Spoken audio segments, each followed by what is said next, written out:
అందరికీ నమస్తే అండి. నా పేరు అనిల్ కేత. జనగలం ప్రేక్షకులకు స్వాగతం. ఎదవలు రాజ్యాలు వెళితే ఎర్రగా ఆడాలను వాడుకుంటారనడానికి ఇది ఒక ఎగ్జాంపుల్ అండి. జగన్మోహన్ రెడ్డి గారి గురించి చాలా విన్నాం, చాలా చూసాం. ఆయన అరాచకాలు, ఆయన అన్యాయాలు, ఆయన అకృత్యాలు ఎంత దారుణంగా కుటుంబాన్ని వాడుకుని వదిలేశాడు. చివరికి బాబాయ్ మీద కూడా గొడ్డలి వేటు వేయించాడు. ఆయన తల్లిని చెల్లిని మెడపట్టుకుని బయటకు గెంటేశాడు ఆస్తి కోసం. అసలు ఆంధ్రప్రదేశ్ రాష్ట్రాన్ని ఆయన నమ్మి 5 ఏళ్ళు అధికారం అప్పచెప్తే మొత్తం లూటీ చేశాడు. ఇలాంటివన్నీ విన్నామండి. ఇవన్నీ ఒక ఎత్తు అయితే, పూనం కౌర్ గారిని జగన్మోహన్ రెడ్డి ఆయన కడప బ్యాచ్ హెరాస్ చేసినటువంటి తీరు అనేది నెక్స్ట్ లెవెల్ అండి. అంతకు మించినటువంటి అకృత్యం, అంతకు మించినటువంటి పైశాచికత్వం, అంతకు మించినటువంటి ఉన్మాదత్వం ఇంకెవరికి ఉండదేమో. బహుశా ఒక జగన్మోహన్ రెడ్డి గారిలోనే చూడగలమేమో. ఎందుకంటే ఒక ఆడబిడ్డ, ఆమె ఎక్కడి నుంచి వచ్చి సినీ ఇండస్ట్రీలో స్థిరపడాలనుకున్నారు. ఆమెకు అక్కడ ఎదురైనటువంటి అనుభవాలు ఏంటి, వీటి మీద రకరకాల అభిప్రాయాలు ఉంటాయి. ఎవరి వ్యక్తిగత కోణం నుంచి వారు అనలైజ్ చేసుకుంటూ ఉంటారు. కానీ ఆమెది పూర్తిగా ఆమె వ్యక్తిగతం.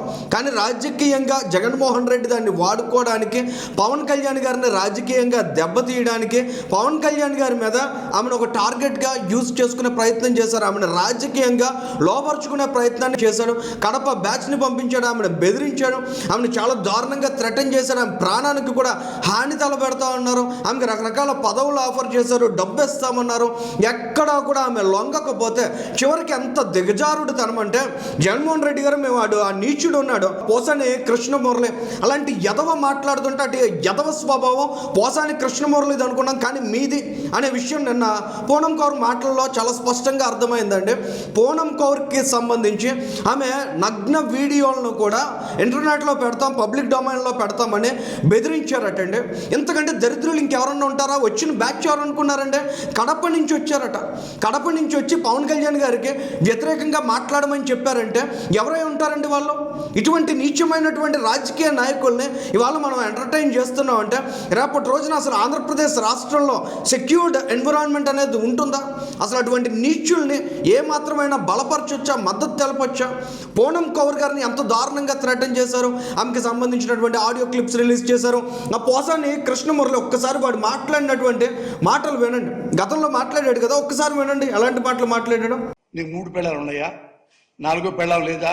పంజాబ్ అమ్మాయి నీకు తెలుసు కదా, ఆమె బాగుంటుంది. నువ్వు కన్నేసావు, లవ్ అన్నావు, క్లోజ్ అయ్యావు, వాడుకున్నావు, వదిలేసావు, స్టమక్ చేసావు, వదిలేసావు.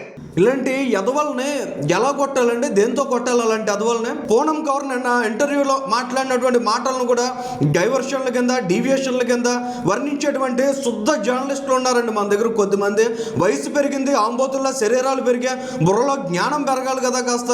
కానీ అటువంటి వ్యక్తులు కూడా మిస్లీడ్ చేసే ప్రయత్నం చేస్తారు. ఒక ఆడబిడ్డ తనకు జరిగినటువంటి అన్యాయం, తనని ఎంత ఘోరంగా హెరాస్ చేశారు 5 ఏళ్ల పాటు అనే విషయాలను బయటకు చెప్పుకోలేక నిన్న ఆమె ఓపెన్ అయితే ఒక ఇంటర్వ్యూలో తన ఆవేదన చెప్పుకుంటే దాన్ని కూడా డైవర్షన్ పాలిటిక్స్గా చూసేటువంటి దరిద్రపు కొట్టి ఎదవలో నిజంగా జర్నలిజంలో ఉన్నారండి. ప్రత్యేకంగా ఇండిపెండెంట్ జర్నలిస్టులని, ప్రత్యేకంగా మేధావులని చలామణి అవుతూ మరి ఇలాంటి మాటలు మాట్లాడే వెధవలు ఉన్నారు. అటువంటి వాళ్ళని అంటే ఈ వెధవ అనే పదం ఎన్నిసార్లు ఎందుకు తిట్టాల్సి వస్తుందంటే, నిజంగా ఎవరు కష్టాల్లో ఉన్నా వాళ్ళకి అనవసరం. వాళ్ళ కడుపు నిండాలి, వాళ్ళ జేబులు నిండాలి, అది మాత్రమే పరమావధి. అంతకు మించి వాళ్ళకి ఇంకే టార్గెట్ ఉండదు.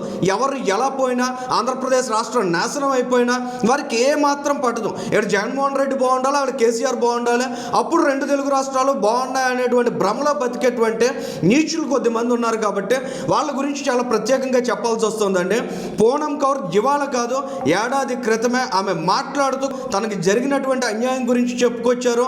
రైట్ టైంలో ఎవరెవరు ఇందులో ఇన్వాల్వ్ అయ్యి ఉన్నారనే విషయాలను కూడా బహిర్గతం చేస్తానని చెప్పారు. అది కూడా ఒకసారి వినండి ఆ వాయిస్ కూడా. బట్ నేను ప్రెగ్నెంట్ అని, అబార్టెడ్ అని, అబార్షన్ అయిపోయింది, ప్రెగ్నెన్సీ అయిపోయింది, ఏంటి నాకు డబ్బులు ఇచ్చారు, ఏదేదో అంటే అన్ని రకాలుగా అన్ని చూసారు కదా, వీళ్ళకి రాజకీయంగా ఉపయోగపడాలి అని చివరికి ఆమెకు కడుపు వచ్చేసింది, అబార్షన్ అయిపోయింది. ఇలాంటి దిగజారుడు వ్యాఖ్యలు చేశారంటే నిజంగా అటువంటి నీచులు ఆంధ్రప్రదేశ్ రాష్ట్రంలో రాజకీయం చేస్తున్నారంటే ఖచ్చితంగా మనం అంతా ఆలోచించాలండి. ఎందుకంటే ఆమెకు చెప్పారట, నువ్వు చస్తే ఒక రోజు మాకు రాజకీయంగా ఉపయోగపడతావు, నీ చావును కూడా మేము వాడుకుంటాం అన్నారంటే అసలు అటువంటి వాళ్ళని నిజంగా చెప్పుతో కొట్టాలా లేక ఓటుతో కొట్టాలా అనేది ప్రజలు ఆలోచించాలండి. నిజంగా అటువంటి వ్యక్తులను కూడా బలపరిచేటువంటి మైండ్ సెట్ ఉన్న ప్రజలు ఆంధ్రప్రదేశ్ రాష్ట్రంలో ఉన్నందుకు మిగిలిన ప్రజానీకం అంతా నిజంగా బాధపడాలి. అటువంటి దుర్మార్గమైనటువంటి మనస్తత్వం కలిగిన కొద్దిమంది ఓటర్లు కావచ్చు, నాయకులు కావచ్చు, ఆంధ్రప్రదేశ్ రాష్ట్ర భవిష్యత్తు మీద, ఆంధ్రప్రదేశ్ రాష్ట్ర ఆశల మీద నీళ్లు చల్లుతున్నారనే చెప్పాలండి. ఏదేమైనా పూనం కౌర్ ఇన్సిడెంట్ ద్వారా చాలా స్పష్టంగా ఒక విషయం తెలుస్తుంది. జగన్మోహన్ రెడ్డి గారు తాను రాజకీయంగా లబ్ధి పొందడానికి, రాజకీయంగా బెనిఫిట్ అవ్వడానికి ఎంతకైనా దిగజారిపోతారు. తన ఇంట్లో కూడా ఆడపిల్లలు ఉన్నారు, తన ఇంట్లో కూడా ఒక సతీమణి భారతిరెడ్డి గారు ఉన్నారు. వాళ్ళ మీద ఎవరైనా ఈ రకమైనటువంటి మాటలు మాట్లాడితే జగన్మోహన్ రెడ్డి గారికి బహుశా ఎలాంటి స్పందనలు ఉండకపోవచ్చేమో, కానీ ఆడబిడ్డలుగా వారు ఎంత మానసిక వేదనకు గురవుతారో అనే అంశాలు కాస్త అర్థం చేసుకున్నటువంటి వ్యక్తి అయితే నిజంగా పోసాని కృష్ణమురళి లాంటి వ్యక్తితోటి అలాంటి మాటలు ఆ రోజు మాట్లాడించి ఉండేవారు కాదు. నిజంగా జగన్మోహన్ రెడ్డి గారి ప్రమేయం లేకుండా అది జరిగిందనే కాసేపు అనుకున్నట్లయితే ఖచ్చితంగా పోసాని మీద జగన్మోహన్ రెడ్డి తాలూకా రియాక్షన్ వేరే విధంగా ఉండాలి. కానీ మొన్న మధ్య పోసాని అరెస్ట్ సమయంలో కూడా మనందరం చాలా క్లియర్గా అబ్జర్వ్ చేయగలిగాం. ఎంత సింపతి చూపించారు. వైసీపీ సోషల్ మీడియా పేజెస్లో పోసానిని చాలా హీరోయిక్గా ఎలివేట్ చేస్తూ, ఆయన చాలా ఎమోషనల్గా చూపిస్తూ వైఎస్ఆర్ కాంగ్రెస్ పార్టీ, జగన్మోహన్ రెడ్డి ఏ విధంగా ఆయన అరెస్టును కూడా రాజకీయంగా వాడుకునే ప్రయత్నం చేశారనేది. సో ఈ ఎంటైర్ ఎపిసోడ్లో ఆంధ్రప్రదేశ్ రాష్ట్ర ప్రజానీకం, ఈ రాష్ట్రంలో ఉన్నటువంటి మహిళలు, ఈ రాష్ట్రంలో ఉన్నటువంటి యువతులు, ఈ రాష్ట్రంలో ఉన్నటువంటి విద్యార్థినులు కూడా జగన్మోహన్ రెడ్డి విషయంలో ఎంత అప్రమత్తంగా ఉండాలి, జగన్మోహన్ రెడ్డికి రాజకీయంగా అధికారం చేజిక్కినట్లయితే ఏ రకంగా కాటేయడానికి అర్రులు చాచుకొని ఉంటాడనేది పూనం కౌర్ ఎగ్జాంపుల్ ద్వారా చాలా స్పష్టంగా అర్థమవుతుంది. ఈ వీడియోకి సంబంధించి మీ అభిప్రాయాలను కూడా కామెంట్ చేయండి. Thank you.